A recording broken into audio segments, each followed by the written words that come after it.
আসসালামু আলাইকুম এভরিওয়ান, সানিয়া কবির রেসিপির আজকের আয়োজনে সবাইকে অনেক অনেক শুভেচ্ছা জানাচ্ছি নতুন আরও একটা রেসিপি দেখার জন্য। আর আজকের পর্বে আমি আপনাদের ঘরে থাকা অল্প কিছু উপকরণ দিয়ে খুব সহজে একটা মিষ্টি তৈরি করে দেখাবো। আর এই মিষ্টিটা খেতে কিন্তু অসম্ভব মজাদার। আসছে ঈদের ডেজার্ট হিসেবে এই মিষ্টিটা তৈরি করতে পারেন, পরিবারের সবাই খেয়ে কিন্তু অনেক বেশি পছন্দ করবে। আশা করি আমার আজকের এই রেসিপিটাও সবার কাছে ভালো লাগবে। ভালো লাগলে প্লিজ একটা লাইক দিয়ে আমার চ্যানেলটা সাবস্ক্রাইব করে রাখবেন আর পাশে থাকা বেল বাটনটা অন করে রাখবেন, এতে আমি যখনই কোনো ভিডিও আপলোড করব সাথে সাথে নোটিফিকেশন পেয়ে যাবেন। এখন চলে যাচ্ছি মিষ্টি তৈরি করতে। আর মিষ্টি তৈরি করার জন্য চুলায় একটি প্যান বসিয়ে দিয়ে আগের থেকে জাল করা 1 কাপ নিয়ে নিচ্ছি লিকুইড মিল্ক। এই পর্যায়ে দুধটা নেড়েচেড়ে কিছুটা গরম হয়ে যাওয়ার পর অ্যাড করে দিচ্ছি 1/3 কাপ পরিমাণ চিনি। তবে চিনির পরিমাণটা স্বাদ অনুযায়ী এখানে বাড়িয়ে বা কমিয়েও নেওয়া যাবে।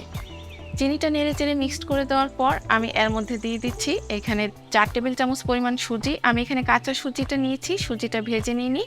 সুজিটা দিয়ে সাথে সাথে নেড়েচেড়ে মিক্সড করে দিতে হবে। দিয়ে দিচ্ছি 2 টেবিল চামচ পরিমাণ ড্রাই কোকোনাট। সব কিছু নেড়েচেড়ে খুব ভালোভাবে মিক্সড করে নিচ্ছি। তবে আপনারা চাইলে কাঁচা দুধ দিয়েও এই মিষ্টিটা তৈরি করতে পারেন, সেক্ষেত্রে দুধটা কিছুটা জাল করে নেবেন। দিয়ে দিচ্ছি 1/4 চা চামচ পরিমাণ এলাচের গুঁড়ো, এতে খুব সুন্দর একটা ফ্লেভার আসবে। তবে আপনারা চাইলে আস্ত 2টা এলাচও থেতো করে নিয়ে এর মধ্যে দিয়ে দিতে পারেন, এতেও ফ্লেভারটা খুব ভালো আসবে। 1 চিমটি পরিমাণ দিয়ে দিচ্ছি লবণ। তবে যারা মিষ্টি খাবার লবণটা পছন্দ করেন না তারা চাইলে স্কিপ করতে পারেন। নেড়েচেড়ে যখন এই সুজির মিশ্রণটা কিছুটা ঘন হয়ে আসবে, এই পর্যায়ে আমি 1/2 টেবিল চামচ পরিমাণ দিয়ে দিচ্ছি লেবুর রস। লেবুর রসটা দিলে কিন্তু মিষ্টিটা টকও হয়ে যাবে না, আবার নষ্টও হয়ে যাবে না, বরঞ্চ একটু দানা দানা ভাব আসবে, তখন এই মিষ্টিটা খেতে আরও বেশি ভালো লাগবে। এই পর্যায়ে জালটা একদম কমিয়ে নিয়ে দিয়ে দিচ্ছি 1 কাপ পরিমাণ গুঁড়ো দুধ। গুঁড়ো দুধটা দিয়ে নেড়েচেড়ে খুব ভালোভাবে মিক্সড করে নিচ্ছি। আর এই পর্যায়ে যদি আপনাদের এই মিষ্টির ডোটা অনেকটাই লিকুইড মনে হয়, সেই ক্ষেত্রে জালটা একটু বাড়িয়ে দিয়ে নেড়েচেড়ে এই ডোটাকে খুব ভালোভাবে সেট করে নিতে হবে। এভাবে 3 থেকে 4 মিনিট নাড়তে নাড়তে কিন্তু আমার মিষ্টির ডোটা একদম রেডি হয়ে গিয়েছে।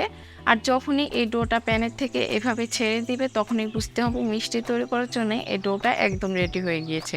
এই পর্যায়ে যদি আপনাদের ডোটা আরও কিছুটা নরম থাকে তাহলে আরও কিছু সময় ধরে জাল করে নেবেন। এখন এই মিষ্টির ডোটা চুলা থেকে নামিয়ে নিয়েছি আর একটা ফয়েল পেপারের মধ্যে নিয়ে আমি গরম থাকা অবস্থায় এটাকে একটু রোলের মতো করে নিচ্ছি। তবে হাতের কাছে যদি ফয়েল পেপারটা না থাকে তাহলে আপনারা যে কোনো পাত্রে এই মিষ্টির মিশ্রণটা সেট করে নিয়ে বরফি আকারেও কেটে নিতে পারেন। এই তো রোলের মতো করে হয়ে গিয়েছে। এই পর্যায়ে কিছু বাদাম কুচি দিয়ে দিচ্ছি, এতে মিষ্টিটা খেতে আরও বেশি ভালো লাগবে। এখন আবারও একটু রোলের মতো করে নিয়ে এই মিষ্টিটাকে আমি 20 মিনিটের মতো ফ্রিজে রেখে দিচ্ছি, এতে মিষ্টিটা খুব ভালোভাবে সেট হয়ে যাবে। 20 মিনিট পর এটা ফ্রিজের থেকে বের করে নিয়েছি। এখন কেটে শেয়ার করছি মিষ্টিগুলো দেখতে কেমন হয়েছে। দেখতে যেমন সুন্দর লাগছে, খেতেও খুবই মজাদার হয়েছিল। বাসায় খুবই অল্প সময়ে অল্প উপকরণ দিয়ে এই মিষ্টি রেসিপিটা ট্রাই করতে পারেন, পরিবার ছোট বড় সবাই খেয়ে কিন্তু অনেক বেশি পছন্দ করবে। আর আজকে এই সহজ রেসিপিতে মিষ্টি তৈরি করা রেসিপিটা কেমন লাগলো অবশ্যই কিন্তু কমেন্টস করে জানাবেন। ভালো লাগলে একটা লাইক দিয়ে ফ্রেন্ডস এবং ফ্যামিলির সাথে শেয়ার করতে পারেন।